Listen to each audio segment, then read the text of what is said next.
Hello, Facebook world. Welcome into our beIN Sports Studios. What are you checking my bad. there, I thought George? my elbows were ashy for a minute, so I didn't want to have ashy elbows on camera. Look at him. He cares about you guys so much that he even wants his elbows to be good. Yeah, That's amazing. Yeah, do you know what today is, George? Tuesday.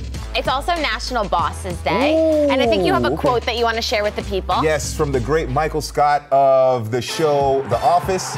You miss 100% of the shots you don't take. You know what, George? I would love for you to be my boss one day. Oh, I'm a great boss, man. I think you definitely have potential in that realm. Oh, I give everybody 2-hour lunches. Oh, man. Sign me up for that. Yeah. Well, one thing that you guys can be doing during your lunch break today is watching the international matches that we have on our lineup. We'll be taking a look at those and also looking at which of the 3 big stars who are in action today will win the Ballon d'Or first. Then England walked away with a 3-2 victory over Spain yesterday. Okay. Are they the real deal? We'll ask George. And what a time to be alive in America. The NBA season tips off tonight, which means we are in sports overload. We rank the big 4 sports in the country on Sports Burst. That starts now.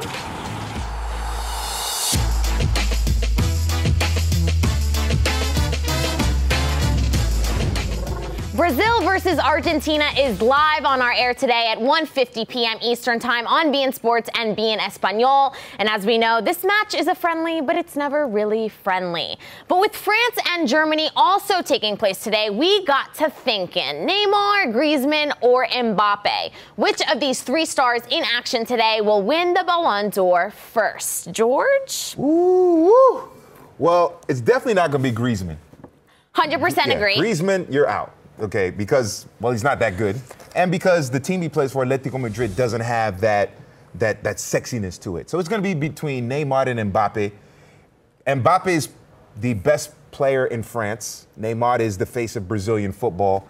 It'll come down to whose national teams do better. Right now, the way it's going, I think Mbappe's going to win it. I think he'll win it before Neymar does. I totally agree. You know what's interesting about Mbappé is that I feel like he has what Griezmann and Neymar do. He's like a mixture of the two of them. He can do both, so Griezmann obviously won the World Cup, but Mbappé was on that team, and Mbappé played better winning that trophy, so he deserves to win it if we're talking World Cup. And then everything that Neymar won, Mbappé won also because they both play on PSG. They both won everything domestically in France. So Mbappé is the clear winner for me. Yeah, I agree. I think Mbappé is going to win the Ballon d'Or first. Neymar, he might have to leave PSG in order to make that happen. He might have to leave PSG in order to make that happen. If playing for Brazil gives him a great inside track.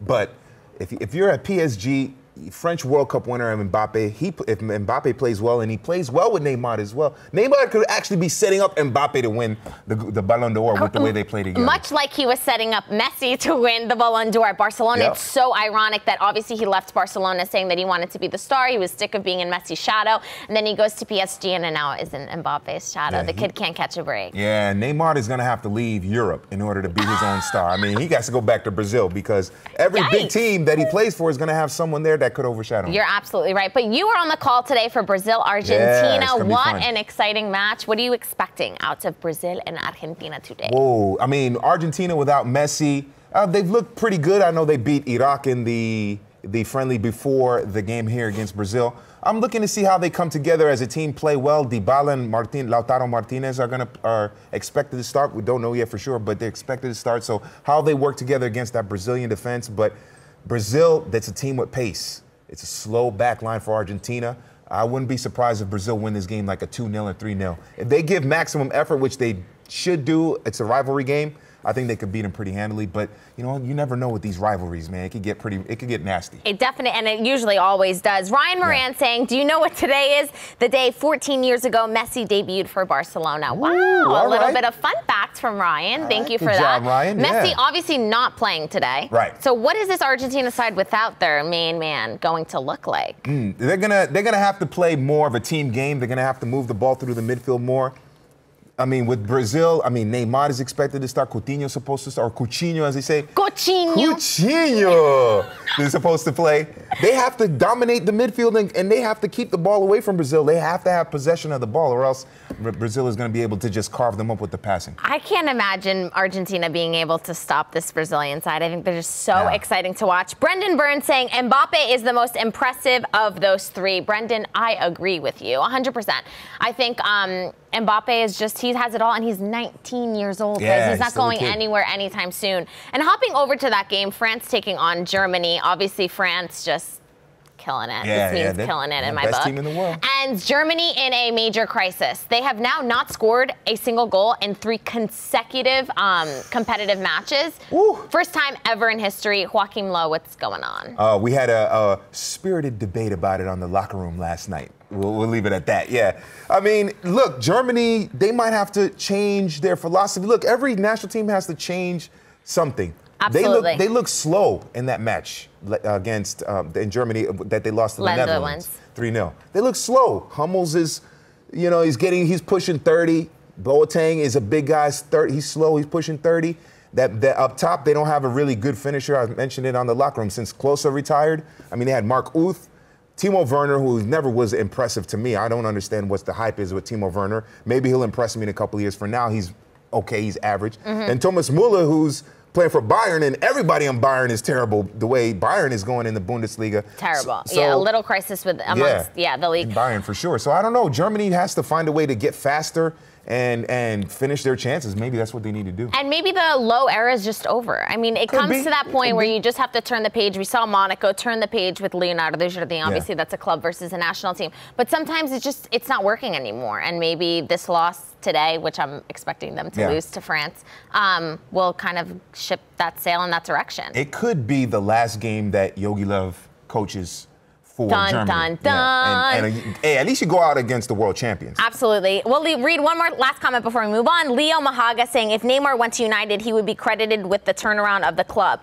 That would be big enough for serious Ballon d'Or consideration over Mbappé. Leo, are you an agent and you're like already planning this massive move to turn around the whole club? I love it. I kind of am into that. It makes sense. Look, let's say Zidane goes to United.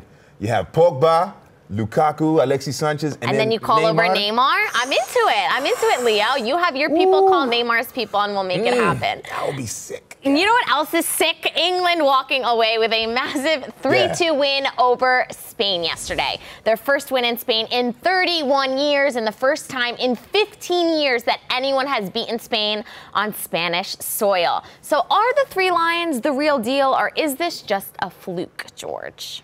Capital F-L-U-K-E. Ooh, a hot take. This is a big fluke. Seriously? Yeah, it's a big fluke. Luis Enrique got his choice, his side selection wrong. Spain was a slow. I keep mentioning pace. The modern game is faster now. And Gareth Southgate of England, he put Raheem Sterling in his right place because during the World Cup, he put him behind Kane, and it just didn't work. He put him out wide a little bit where he belongs. He plays with Manchester City, and it worked. They exploited Spain on the counterattack, but Spain had most of the possession. It was, 3 goals out of 3 shots for the 3 Lions? Correct. I mean, that's not going to happen every game. That's not consistent for England. So it was a fluke, a big fluke. And Spain did end up coming back and scored 2 goals in the second half. Paco Alcácer, who has been phenomenal, not only for Spain, but he's on loan with Borussia Dortmund, and he's sensational. We are all Team Paco here. He was at such a lull with Barcelona for the past couple seasons, and now he's just completely found his form. But I agree with you. I think maybe that was a little bit of a fluke, but I don't think the 3 Lions are a fluke. I think that they're a great side. We saw them at the World Cup. They were so exciting, so young. You don't think that they can pull it together and maybe make a real run in 2022? 2022? They possibly could. I think that they were a little bit fortunate in the World Cup. Really? They weren't fun to watch. Yeah, they scored their fair share of goals, but they weren't necessarily fun to watch. They missed a lot of chances. And let's be real, they probably shouldn't have got to that point. I mean, if you look at this England team, are they really a semi-final team in the World Cup?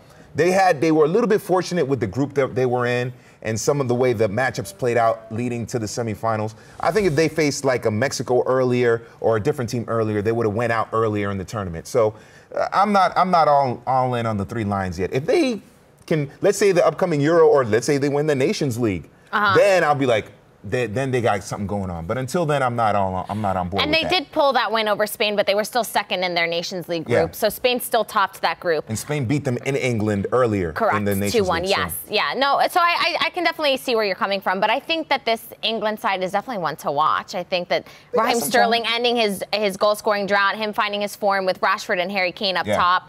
I think it's an exciting time for the 3 Lions. That Rashford, Sterling, and Kane, they need to start every single game for the 3 Lions up top. 100%.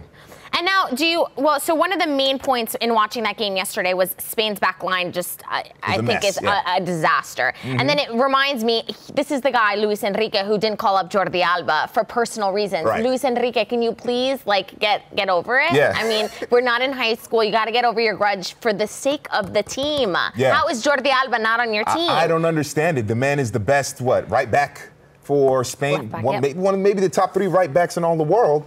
And you don't call them up because you got beef with them from Barcelona. This ain't Barcelona. This is Spain. This is the national team. Correct. Put your drama aside for the shirt and for your country.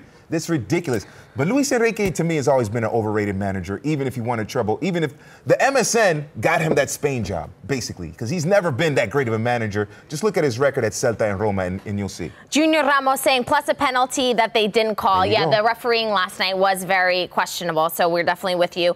Renee Desmaire, sorry if I butchered your name, but I love your comment. Come on, man, why are you so down on the 3 Lions? I'm with her. I think this 3 Lion side is really exciting, and you're just like, no, I'm not having it. I don't see anything about the team that's fun to watch. Really? I think, they got pace, and Harry Kane scores goals. I like that name, Harry Kane. Anyway, even if he plays for Tottenham, I still like that name. But I just don't see creativity. I don't see anything in that squad that makes me go, wow, that's a fun team to watch. And like I said, I think they were a little lucky with the draw through the World Cup. I don't see a team that's a semifinalist in the World Cup, even if they did get to the semifinals of the World Cup. Okay, well, that's fair enough. Hopefully the 3 Lions can impress you in coming months. You know what else is going to impress you in coming months? The NBA. Oh, the NBA's 73rd season kicks off tonight, and what a time to be alive in the US of A.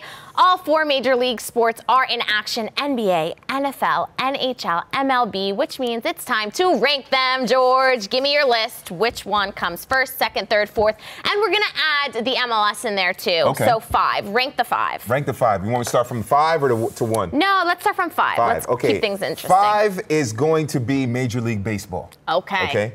Give a little reasoning. Because it's not as popular.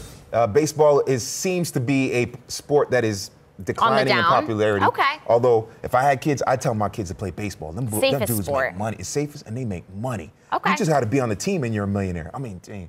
And no salary cap, too. So, yeah, that helps a lot. Okay, so baseball's that's 5. I'm going to put MLS 4 because it's soccer, and I like soccer. So I'm going to put MLS 4. So you like soccer, but you're going to put it closer to the bottom than the top. Yes. Interesante. Yes, yes. Number 3 is going to be, what's left? NFL, NBA, and NHL. I'm going to put 3 NHL. Okay. I got convinced that hockey is fun because of Jeremy St. Louis, so I got to put 3. Oh, yes. Jeremy St. Louis is a huge hockey fan. He keeps us all updated on it. So amazing. So 3. 2 spots left. 2 is NFL. Ooh. Number 2 is the NFL because I think the popularity of NFL is declining.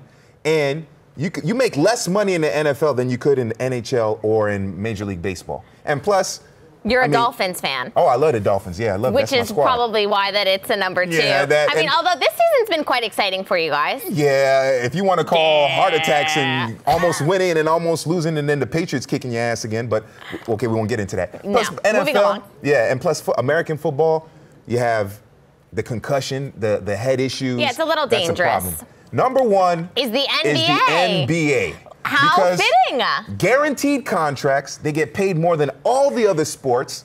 They have, you can see their faces. They got these ridiculous endorsement deals. Are you a businessman? Oh, my God. Usually people rank them. Oh, it's exciting. Oh, my team. Oh, I follow it. There's these fights. There's these rivalries. No, you're like all business here. Salary cap, money making TV rights. It helps the popularity of the game when you have that. Yeah, and the Miami Heat have won 3 NBA championships, so I just have to say that. Yeah, not recently, but not okay. recently, but don't hate.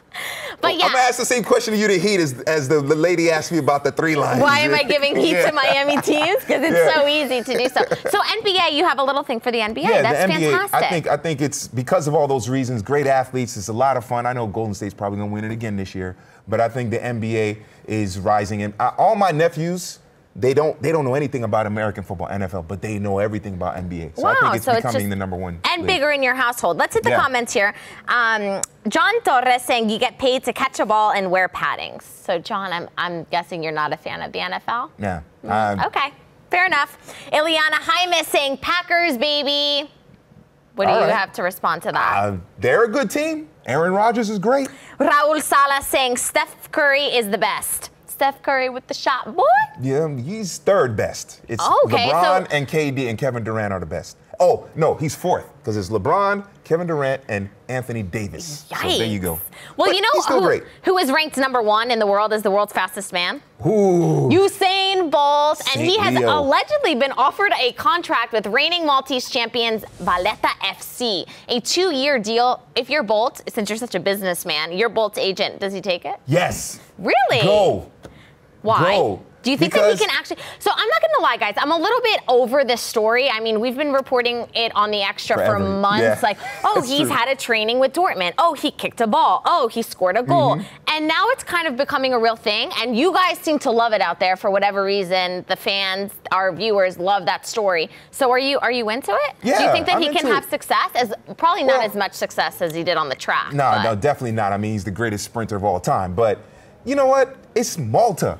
I mean, how many people say, I used to live in Malta? Just off of that alone. And I played for the reigning Maltese champions. And the Maltese champions, I mean, he's not going to play in Europe. I don't think, well, Malta is in Europe, but I don't think he's going to play for the big 5 leagues in Europe. But you know what? It's a small island. They're giving you a chance. It's a unique experience. I would go for it, man. And the club allegedly does have money to spend. They do want to push for Champions League spots. So it could be a little exciting project for Usain Bolt. Yeah, that would be cool. And his celebration is so bomb.com that I'm kind of here for it. Like that? Yeah, I'm really into it. Yeah, I think it could do really well on like a FIFA game.